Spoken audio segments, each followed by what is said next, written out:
ఇక్కడ రాయబడిన మాటని, అనుదినము నేను నిన్ను స్తుతించెదను, నిత్యము నీ నామమును స్తుతించెదను. ఈ ఉదయ కాలమున దేవుడు మనతో మాట్లాడుతున్నాడు. అనుదినము నిన్ను స్తుతిస్తానంటున్నాడు ఆయన. నిత్యము నీ నామమును స్తుతించెదను. మన ఆత్మీయమైన జీవితంలో కొన్ని సందర్భాల్లో ఆయనను స్తుతించే అనుభవాలు మనకు ఉండాలని, ఆయన కనపరిచే అనుభవాలు మనకు ఉండాలని మాట్లాడుతున్నాడు. ఈ భక్తుడు దేవుడిని స్తుతించుతున్నాడంట. ఎప్పుడు స్తుతిస్తానంటే నిత్యము ఆయనని స్తుతిస్తానని ఇక్కడ వాక్యం రాయబడి. ఈ నిత్యము స్తుతించటం ద్వారా దేవుడు చేసే అద్భుతాలు, ఆశ్చర్యాలు, ఆశీర్వాదాలు ఏమిటో మనం క్షుణ్ణంగా పరీక్షిద్దాం.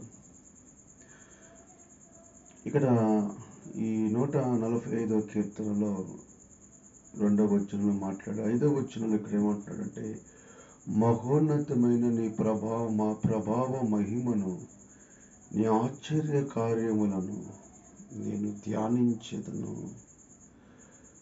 అంటే స్తుతించడం ద్వారా ఆశ్చర్యమైన కార్యాలు ప్రభు చేస్తాడని.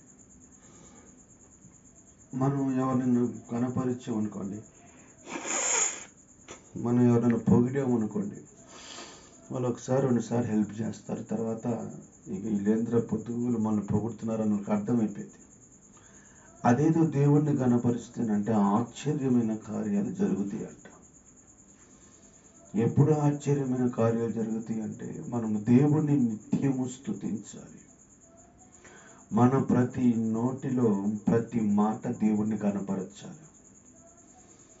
ఎటువంటి సమయాల్లో ఆయన చేసే మేలులు, ఎటువంటి ఆశీర్వాదాలు, ఎటువంటి ఆశ్చర్యమైన కార్యాలు జరిగిస్తాడంటే, ఒక విధవరాలు ఉంది. ఆమె కుటుంబంలో చాలా కరువు పరిస్థితులు ఉంది. కానీ ఆ స్థితిలో కూడా ఆమె దేవుణ్ణి కనపరిచినప్పుడట ఆమెకి దేవుడు ఆ కరువు కాలంలో నుంచి కూడా విడుదల చేశాడు. ఈ రోజున మనం అనుకుంటాం, నా పట్ల ఎందుకు దేవుడు ఆశ్చర్యమైన కార్యాలు చేయట్లేదు, ఎంతగా నేను ప్రయాసపడుతున్నాను, ఎంతగా నేను కష్టపడుతున్నాను, నా పట్ల ఎందుకు దేవుడు మేలు చేయట్లేదు. కానీ దేవుడు ఏమంటున్నాడు ఇక్కడ, నువ్వు ఎవరిని కనపరచాలో, ఎవరిని స్తుతించాలో, ఎవరిని నీ మనసులో ఆరాధించాలో అది నువ్వు జ్ఞాపకం చేసుకోవాలి. నీకు సహాయం చేసే దేవుడు, మేలు చేసే దేవుడిని నువ్వు కనపరచాలి, స్తుతించాలి.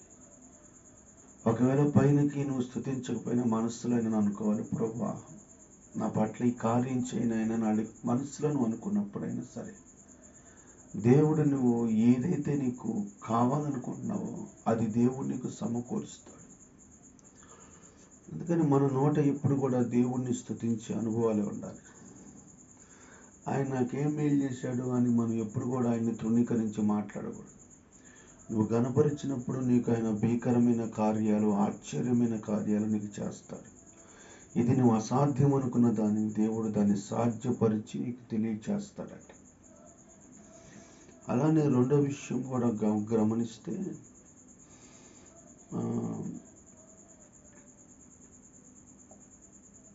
9వ వచనం ఒకసారి చదువుకుంటే, 8వ వచనం చదువుకుంటే, యెహోవా దయా దాక్షిణ్యము గలవాడు, ఆయన దీర్ఘశాంతమును కృపాతిశయం గలవాడు. రెండోది, ఆయన మన మీద దయ చూపిస్తాడు మనం ఆయన స్తుతించినప్పుడు. ఒకటి ఆశ్చర్యమైన కార్యాలు చేస్తాడు స్తుతించినప్పుడు, రెండోది దయ చూపిస్తాడు.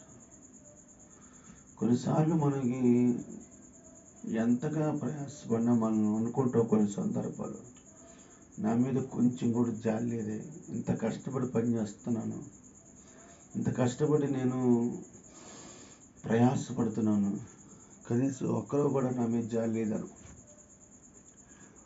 మనుషులు జాలి పడాలి, మనుషులు దయ చూపించాలనుకుంటే అది తాత్కాలికమైన జాలి, తాత్కాలికమైన దయ. దేవుడు నీ మీద దయ చూపిస్తే నువ్వు ఎటువంటి భయంకరమైన స్థితుల నుంచి దేవుడు నిన్ను విడిపిస్తాడు. అందుకని బైబిల్లో ఉండేది, నేను మనుషులను దయను కోరుకుంటున్నానా, దేవుని దయను కోరుకుంటున్నాను.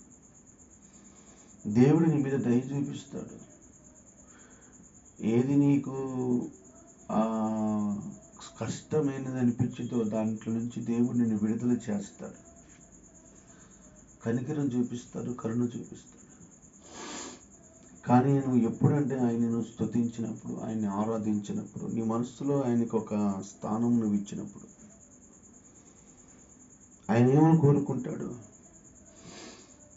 ఒక భర్త కానీ, ఒక భార్య కానీ, ఒక తల్లిదండ్రులు కానీ, ఒక బిడ్డలు కానీ కోరుకుంటున్నది ఏంటంటే, వారి మనసులో నాకు కొంచెం చోటిస్తే చాలు, వారి మనసులో నేను ఉంటే చాలు అంటారు.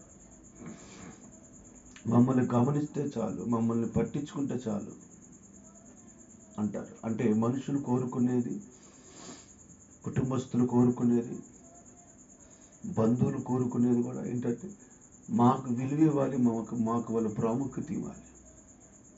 ఇప్పుడు దేవుడు ఏమంటాడంటే, నీవు నన్ను స్తుతిస్తే నేను నీ మీద జాలి చూపిస్తాను, దయ చూపిస్తాను.